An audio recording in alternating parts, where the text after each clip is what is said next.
చెప్పండి సార్. ఏం చెప్పంటారు చెప్పండి. మీ మీరు 14 సంవత్సరాల నుంచి ఎక్కుతున్నారు. నాది ఈసారి 76వసారి. మీ ఎక్స్పీరియన్స్? నాది ఇవాళకి 2600 కరెక్ట్గా.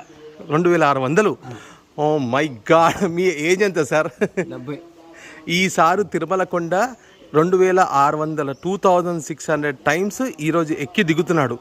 ఈరోజు 21 September 2024, time approximately 4 PM Indian standard time. Sir రెగ్యులర్గా 2600 టైమ్స్ ఈరోజు ఎక్కాడు. మీ ఏజ్ ఎంత సార్? 70. మీ పేరు సార్? రమణమూర్తి గారు, తిరుపతిలో ఉంటారు. సార్ మీ ఎక్స్పీరియన్స్ కావాలి నాకు. మీ ఎక్స్పీరియన్స్. ఇప్పుడు మేము 800 మెట్టు దగ్గర ఉన్నాము, 850th మెట్టు దగ్గర ఉన్నాము.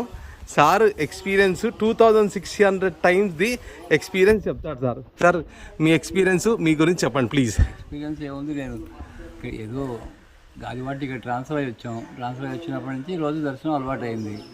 అది ఇప్పటివరకు సుమారుగా 3350 దర్శనాలు అయ్యాయి. 3350 దర్శనాలు. అప్ప ఓం వెంకటేశానమా. ఇవాళ కూడా 2 దర్శనాలు చేసుకున్నాం. 2 దర్శనాలు? అరే వా. నిన్న 2 దర్శనాలు, మొన్న 3 రోజులు వరుసగా 2 దర్శనాలు. ముందు రోజు 18వ తారీఖు 19వ తారీఖు అంగప్రదక్షిణ. 18వ తారీఖు 19వ తారీఖు 2 ఈ నెల 4 అంగప్రదక్షిణాలు ఉన్నాయి మొత్తం. 4 అంగప్రదక్షిణాలు ఈ నెలలో? అమ్మ నాయన. మీకు అసలు ఎందుకు అనిపించింది సార్ ఇట్లా చేయాలని చెప్పేసి? ఏదో వాక్ చేయాలి కదా, వాక్ చేయాలి. అటు ఇటు తిరిగకండి, ఇటు తిరిగితే లేం కదా. నేను పరోపిస్తున్నారా?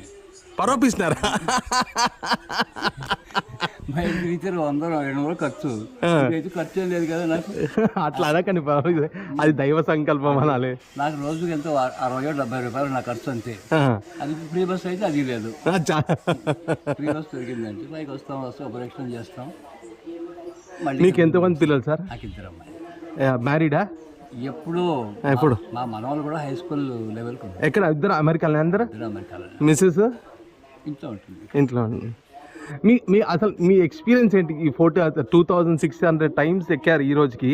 మీ ఎక్స్పీరియన్స్ చెప్పండి నాకు. అసలు ఎక్స్పీరియన్స్ అంటే ఏ దీంట్లో అంటే ఏ యాంగిల్లో అంటే ఎక్స్పీరియన్స్ అంటే ఇప్పుడు ఉన్న యంగ్ జనరేషన్లో అసలు మీరు ఏం చెప్పాలనుకుంటున్నారు దైవం గురించి, భక్తి గురించి? స్వామి ఆడిస్తాడు, మనం ఆడుతున్నామండి. కాబట్టి ఏంటంటే స్వామిని పరిపూర్ణంగా నమ్మకం చేసేటైతే అన్ని ఆయురారోగ్యేశ్వరు అన్ని అంటే ఆ విశ్వాసం ఎలా ఉండాలి? అచంచలమైన విశ్వాసం ఉండాలి. ఇంక షేకింగ్ ఉండకూడదు అందులో. ఓకే. ఉండేటైతే తప్పనిసరిగా భగవద్గీత 9వ అధ్యాయం 22వ శ్లోకం విన్నారా ఎప్పుడైనా? నేను వినలేదు.